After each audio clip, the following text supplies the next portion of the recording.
Hi student, welcome to Freddy Study World. இன்றைக்கி நம்ம வந்து ரியல் நம்பர்ஸோட எக்ஸசைஸ் 1.1ல் முன்னாடி இருக்க எக்ஸாம்பிள் 1 தான் பார்க்க போகிறோம். ஓகே, வாங்க சம் பார்க்கலாம். Consider the number 4 power n where n is a natural numbers. Check whether there is any value of n for which 4 power n ends with digit 0. என்ன சொல்லியிருக்காங்கன்னா consider the number 4 power n. இப்போ 4 power n சொல்லியிருக்காங்க, அந்த n வந்து natural number அப்படின்னு நம்மளுக்கு mention பண்ணிட்டாங்க. Check whether any value of n for which 4 power ends with digit 0. அதாவது இந்த எண்ணுக்கு என்னோட வேல்யூ வந்து வந்து நம்மளுக்கு நேச்சுரல் நம்பர் சொல்லிட்டாங்க. எந்த வேல்யூவை போட்டால் நமக்கு 0 எண்ட் இருக்க நம்பர் கிடைக்கும் அப்படின்னு வந்து கேட்டிருக்காங்க. ஓகேவா? ஸோ இப்போ என்ன சொல்கிறாங்கன்னா, இப்போ நேச்சுரல் நம்பர் என்ன நமக்கு தெரியும்ல, 1 2 3 4 5 எக்ஸெட்ரா இன்ஃபினிட்டி போயிட்டே இருக்கும் இல்லையா? ஸோ இந்த நம்பரில் ஒவ்வொன்றா 4 பவர் என்னுக்கு பதிலாக 4 பவர் 1 போட்டோம்னா 4 வரும், 4 பவர் 2 போட்டோம்னா 16 வரும், 4 பவர் 3 போட்டோம்னா 64. ஸோ இப்படி போயிட்டே தான் இருக்குமே தவிர எண்டு வந்து 0 உள்ள மாதிரி வராது. ஓகே, 0 எண்டு இருக்க நம்பராக இருந்துச்சு அப்படின்னா இப்போ 10 எடுத்துக்குவோம். 10ஓட ஃபேக்டர் பார்த்தோம்னா 2 × 5 தான் 10ஓட ஃபேக்டர். ஓகேவா? ஸோ 5 வந்து கம்பல்சரி இருக்கும். 10 என் அதாவது 0 எண்டு உள்ள நம்பருக்கு கம்பல்சரி 5 வந்து ஒரு ஃபேக்டராக கண்டிப்பாக இருக்கும்.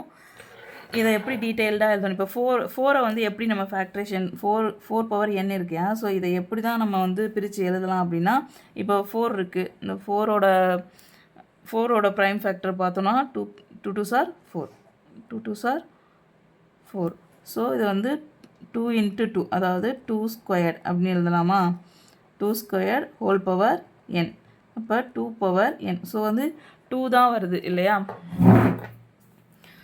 ஓகே, இதை எப்படி டீட்டெயில்டாக எழுதலாம்னா, இப்போது 4 power n ends with 0. 0, which means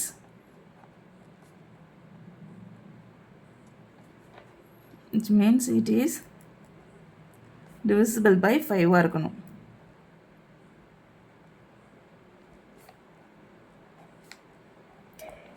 divisible by 5 இருக்கும். நம்மளுக்கு வந்து இது 2 தான் இருக்குது. இது வந்து எப்படி போட்டு பார்த்தாலும் நம்மளுக்கு வந்து 5 வராது.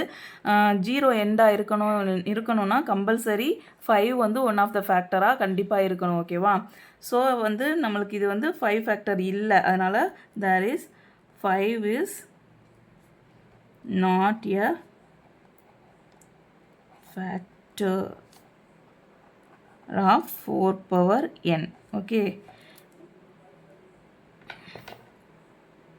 4 power n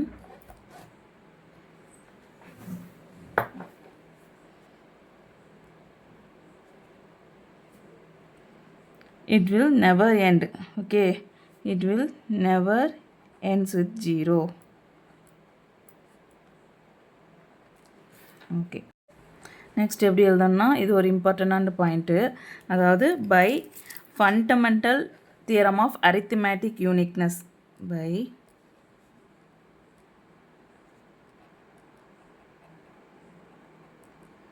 fundamental theorem of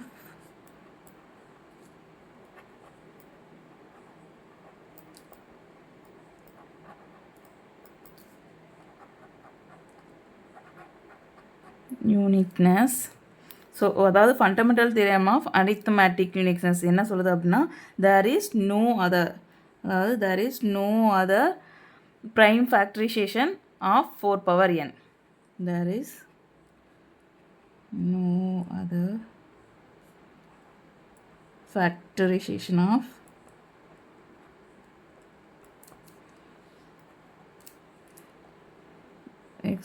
4 power n. So இந்த பாயிண்ட் வந்து ரொம்பவே முக்கியமானது. கண்டிப்பாக வந்து இந்த ஃபண்டமெண்டல் தியரம் ஆஃப் அரித்மேட்டிக் அப்படிங்கிறத வந்து கம்பல்சரி நம்ம வந்து இன்க்ளூட் பண்ணணும் எக்ஸாமில். ஓகேவா? ஸோ இதோட ஆன்சர் இது. ஸோ என்ன ஆகும்னா, so there is no natural, அதாவது இந்த கொஸ்டினில் என்ன கேட்டிருக்காங்க, any value of n for which 4 power ends with digit 0 அப்படின்னு கேட்டிருக்காங்களா? ஸோ அதுலேருந்தே ஆன்சர் வந்து, so there is no natural number n for which 4 power n 4 power n ends with digit 0. Okay, இதுதான் இந்த சம்முக்கான ஆன்சர். நோட் பண்ணிக்கோங்க. Next some வந்து next வீடியோவில் பார்க்கலாம். மோர் வீடியோஸ் வேணும் அப்படின்னா சப்ஸ்கிரைப் பண்ணுங்கள். Okay, thank you so much.